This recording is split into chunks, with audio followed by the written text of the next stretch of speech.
O ministro Félix Fischer negou o pedido por volta de 4 horas da tarde. A defesa do ex-presidente Lula pediu a suspensão da execução provisória da pena ou que Lula fique em liberdade até que o Tribunal Regional Federal da 4ª Região analise se cabe recurso. A tornozeleira eletrônica, como uma das medidas cautelares, traz um pouco de segurança a mais para o magistrado na possibilidade de deixar aquela pessoa aguardando em liberdade. Ela precisa de voz, ela precisa ser visibilizada e respeitada frente à sociedade.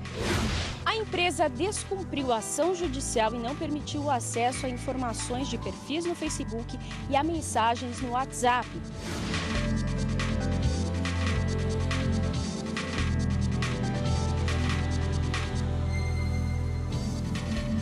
Olá, boa noite.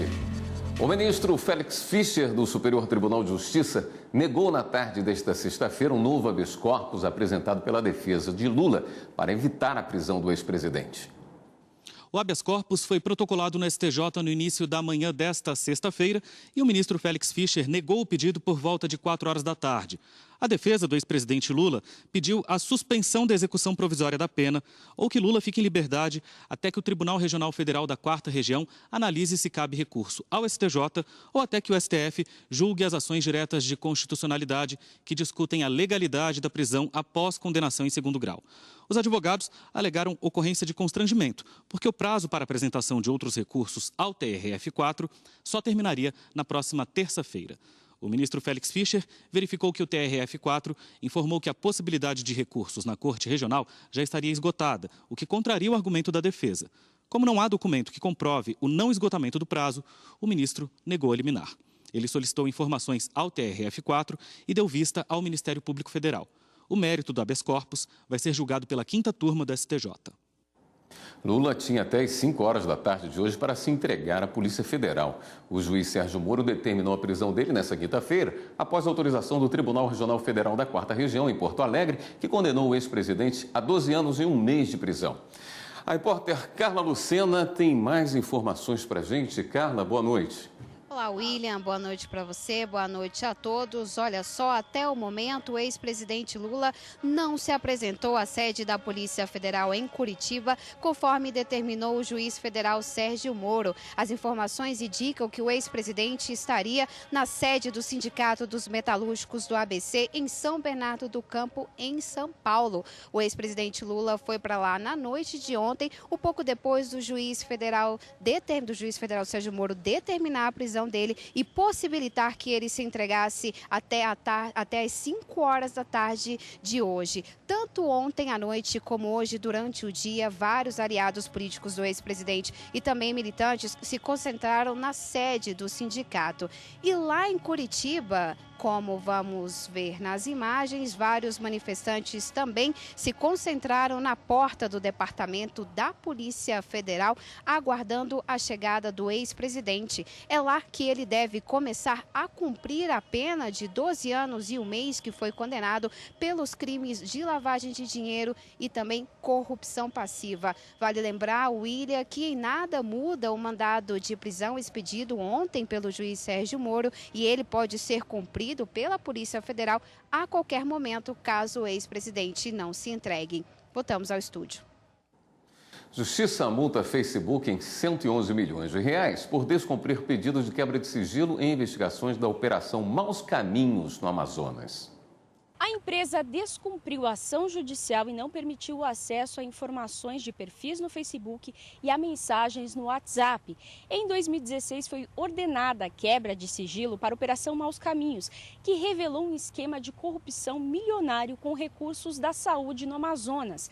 A Justiça entendeu que o pagamento da multa deve ser feito antes da sentença definitiva, apesar da defesa argumentar que o valor é excessivo e desproporcional.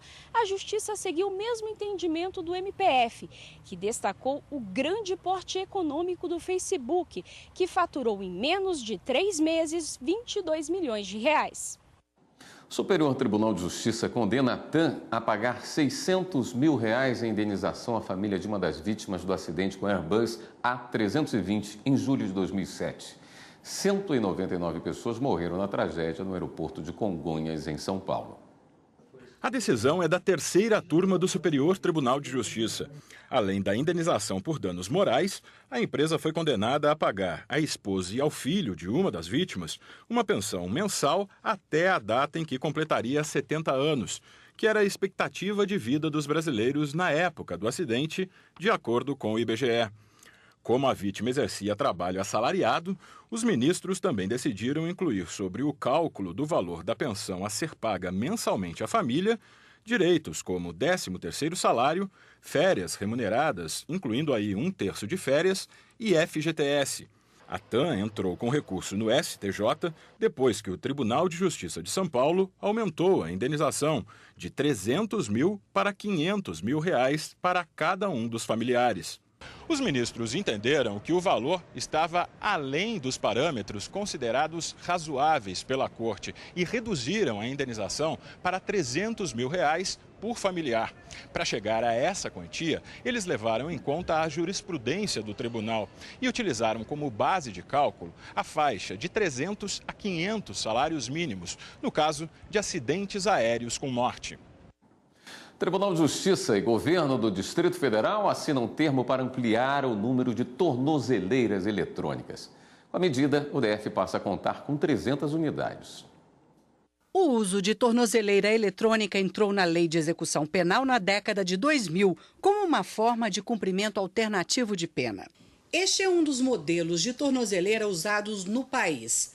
A pessoa monitorada, quando rompe o lacre, aparece esta luzinha vermelha aqui. Ela também é obrigada a fazer o carregamento da tornozeleira, senão a central vai ser também avisada. O portador recebe um carregador portátil e uma tomada. O equipamento pode ser autorizado, por exemplo, para condenados com problemas de saúde, mulheres com filhos menores de 12 anos.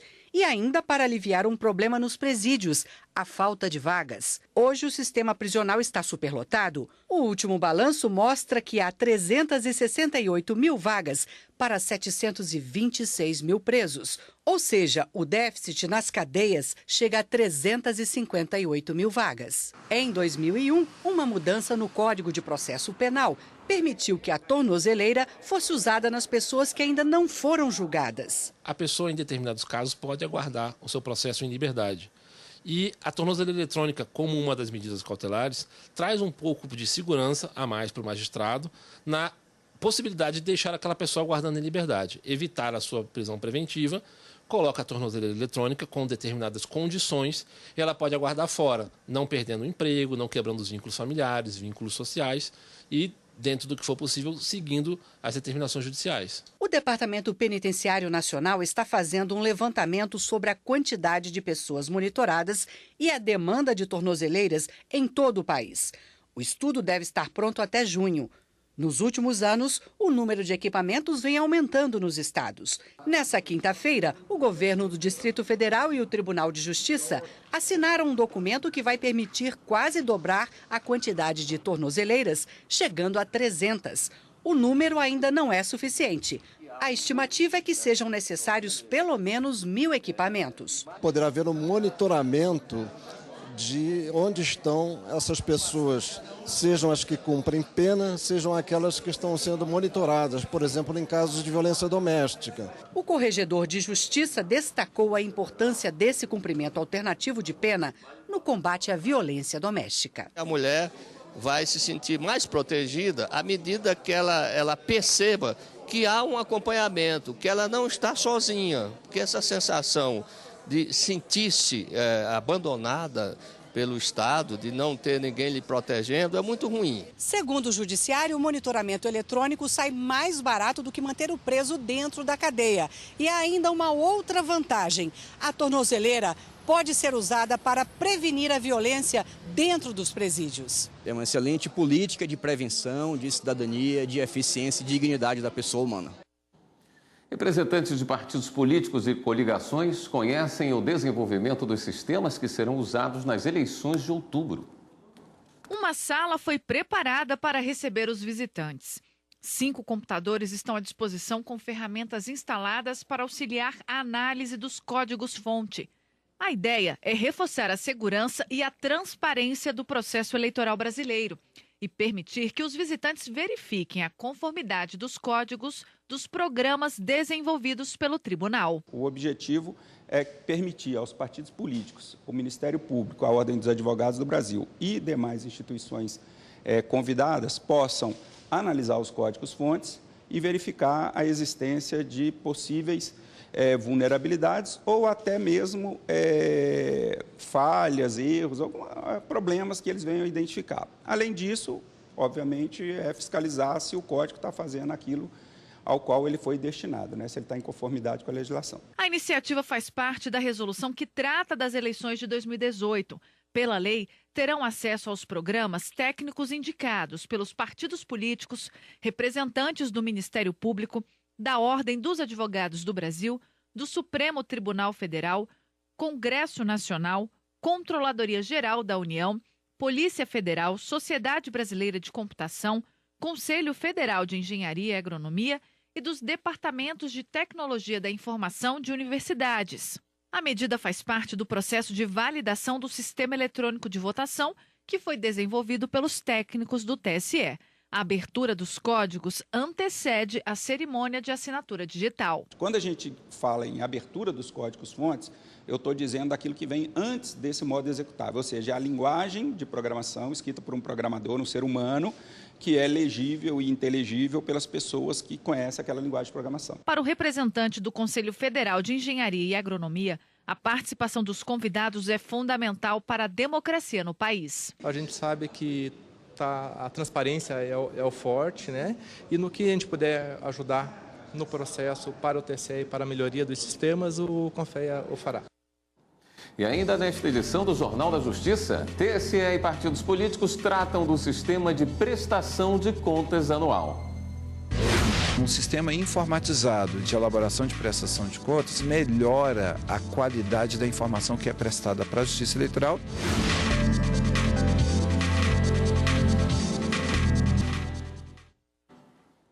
O ministro Gilmar Mendes, do Supremo Tribunal Federal, determinou a volta de Marcelo Miranda ao governo de Tocantins até que o TSE termine de julgar os embargos de declaração propostos num processo em que ele foi cassado por captação irregular de recursos. Segundo o ministro, seria necessário aguardar esse julgamento para que novas eleições fossem marcadas. O ministro solicitou também a inclusão do caso na pauta do STF para que ocorra a análise colegiada da matéria, inclusive da medida liminar. O Ministério Público Federal cobra a urgência dos órgãos públicos do Amapá na construção de uma escola estadual numa comunidade quilombola em Macapá. O prédio atual não atende à demanda dos estudantes. O atual prédio da Escola Estadual Professor Davi Miranda, segundo representantes da comunidade quilombola, está em péssimas condições. E por isso a direção chegou a recusar matrículas para novos estudantes. A Secretaria de Estado de Infraestrutura do Amapá informou que o projeto do novo prédio da escola já está pronto e que há recursos na Secretaria para execução das obras. Mas falta resolver um problema no termo de concessão da área da nova escola, que prevê apenas uma quadra de esportes e não o prédio todo. O atraso também é justificado pela ocupação irregular da área por invasores. Para o MPF, o caso requer celeridade, já que o procedimento licitatório deve iniciar até maio de 2018 em razão do processo eleitoral. Irá acompanhar de perto os prazos acordados. O Tribunal Superior Eleitoral e representantes de partidos políticos encerram série de reuniões para tratar do sistema de prestação de contas anual. Foram 3 dias de reunião. Durante o período, técnicos da Justiça Eleitoral ouviram de integrantes de partidos políticos sugestões e casos de dificuldades na utilização do sistema. Nós recebemos diversas sugestões de melhoria e aperfeiçoamento do sistema, que serão analisados pela nossa área de tecnologia, de modo a criar um cronograma de desenvolvimento e integração dessas sugestões. A ideia do Tribunal Superior Eleitoral é realizar eventos como esse mais vezes. Ouvir a experiência dos partidos políticos no uso do sistema de prestação de contas anual é importante para efetuar melhorias no programa e deixar os relatórios contábeis das legendas cada vez mais seguros e eficientes. Na medida em que você tem um sistema informatizado de elaboração de prestação de contas, você melhora a qualidade da informação que é prestada para a Justiça Eleitoral e é prestada para a sociedade como um todo. A prática do bullying é sempre preocupante e séria. O Brasil é um dos 18 países onde crianças e jovens mais sofrem com o problema. O levantamento é da Organização das Nações Unidas. Ser magra tornou-se um problema para Ana desde os primeiros anos na escola. Faziam piadinhas comigo, me chamavam de magra, que eu demorava um pouco para aprender, lerda. E esses apelidinhos meio chatos, me chamavam de estranha, me excluíam das rodinhas, de todos os passeios. Tudo isso eles não gostavam que eu estivesse. Lívia também sofreu muito com os apelidos depreciativos por ser a mais baixa da turma. Tipo, descarregava aquela carga, porque é exaustante você sofrer bullying todos os dias, não era todos os dias, mas a pessoa ficava falando aquilo dela. E eu sabia que não era só eu que sofria, eram outras pessoas também. Atitude que nem todos conseguem ter, segundo esta psicóloga. Ela explica que o bullying pode gerar traumas para o resto da vida da vítima. Ele causa consequência no desenvolvimento social, né?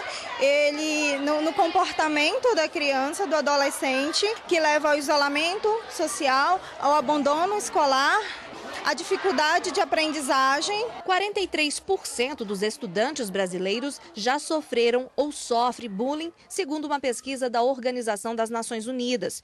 O estudo também aponta que o Brasil está entre os 18 países do mundo em que crianças e adolescentes mais sofrem com esse tipo de violência. E como resolver esse problema? Como evitar que o bullying gere tantos traumas para a vítima e até uma situação de violência? Aqui nessa escola, no Distrito Federal, a solução para essa questão foi encontrada na sala de aula mesmo, por meio de uma simples conversa. Uma conversa que seja respeitosa, que seja eficiente para a gente conseguir ter ali a resolução do conflito. O projeto, que incluiu debate sobre o bullying na grade curricular, começou há apenas 7 meses. O professor espera que a ação sirva de modelo para outras escolas da região e os alunos aprovam o resultado. É uma coisa muito séria, né? Bullying. E que as pessoas não devem fazer isso, que é uma coisa muito errada. Que nós devemos respeitar uns aos outros e eles nos respeitar, né? As pessoas começaram a colocar o dedo na consciência e ver que aquilo estava totalmente errado. No caso do bullying, além do agressor, a escola também pode ser responsabilizada. São invioláveis a imagem e a honra da pessoa. Então, no caso, a partir do momento que a honra e a imagem da pessoa for violada, ela tem o direito à indenização por dano moral ou material. E ainda nesta edição do Jornal da Justiça, IBGE revela que a participação feminina no trabalho rural já chega a 30%. Ela precisa de voz, ela precisa ser visibilizada e respeitada frente à sociedade.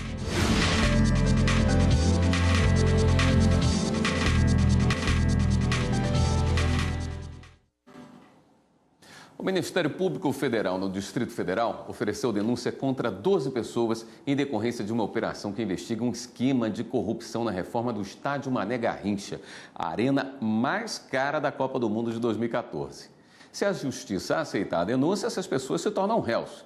Segundo o MPF, os denunciados devem responder pelos crimes de organização criminosa, corrupção passiva, corrupção ativa, lavagem de dinheiro e fraude à licitação.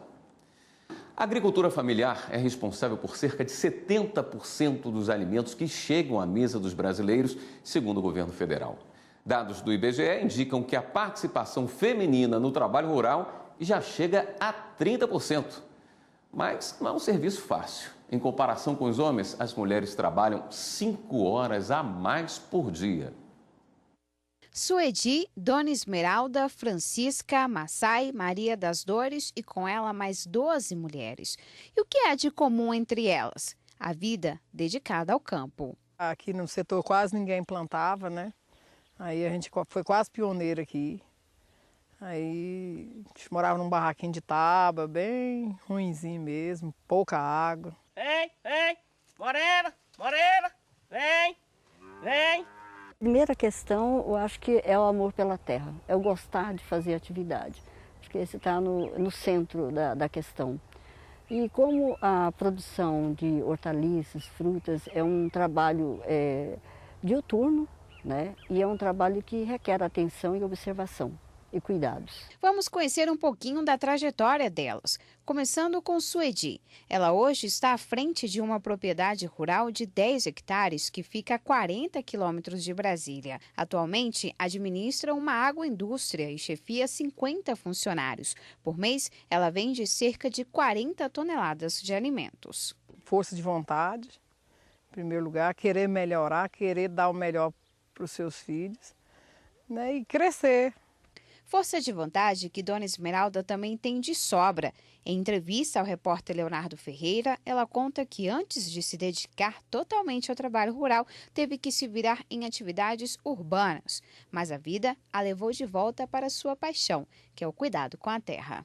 A minha rotina aqui, eu amanheço o dia, faço o meu café, tomo e às vezes nem faço, porque às vezes eu vou tomar o café 9 horas. Aí eu vou cuidar da vaca, ração da vaca, vou cuidar de minhas plantas, vou molhar, às vezes vou adubar e vou plantar, vou cuidar de peixe, vou cuidar de uma coisa, vou colher para vender. Massai e Maria das Dores. Uma deixou as salas de aula onde ensinava matemática para cultivar produtos orgânicos. A outra reuniu mulheres, formou uma associação e uniu dotes culinários e receitas, tendo como principal ingrediente o que plantam. O gostar da atividade, eu acho que é aquele que justifica o seu fazer da melhor forma possível. E como está também, quando a gente se dedica, sobretudo à questão da produção mais limpa, a gente está preocupado com a saúde das pessoas, de que o fazer bem às pessoas, né? A importância é desenvolvimento, tanto da comunidade como a valorização e o empoderamento da mulher. Dados do governo federal apontam que cerca de 70% dos alimentos que chegam todos os dias às nossas mesas vêm da agricultura familiar. O IBGE indica que as mulheres representam 30% da força de trabalho rural no Brasil e, de acordo com a Organização das Nações Unidas para a Alimentação e Agricultura, elas gastam em média 372 horas em atividades rurais, enquanto a média para os homens é de 368 horas. Ela precisa de autonomia e ela precisa de voz. Ela precisa ser visibilizada e respeitada frente à sociedade. E não ser, como às vezes acontece, uma sombra do marido. A mulher rural, ela produz hoje, em média, no mundo, 45% dos alimentos, né? No mundo. Em alguns países, chega a 80%. Em alguns lugares do Brasil, em algumas áreas da agricultura, ela também chega a produzir 80%. Em termos de direitos, há muito também por ser feito. Uma questão é a aposentadoria. No campo, os homens se aposentam com 60 anos, as mulheres com 55. Além de todas as dificuldades enfrentadas na profissão, as mulheres ainda têm o desafio de comprovar o tempo de trabalho para dar entrada na aposentadoria. Para ela, provar a atividade no campo, precisa então provar com documentos de escola do filho, que mostra lá lavrador, nascimento dos filhos, que mostra lá lavrador, notas fiscais ou alguma coisa de prova de localização de terreno, escritura de terreno, etc. E elas estão cientes disso, mas acreditam que o futuro pode ser diferente. Eu acredito que mulher rural é uma questão de você ser dona do seu próprio negócio, não deixa de ser uma empresa. E agora vamos dar um giro pela rede para saber das últimas notícias.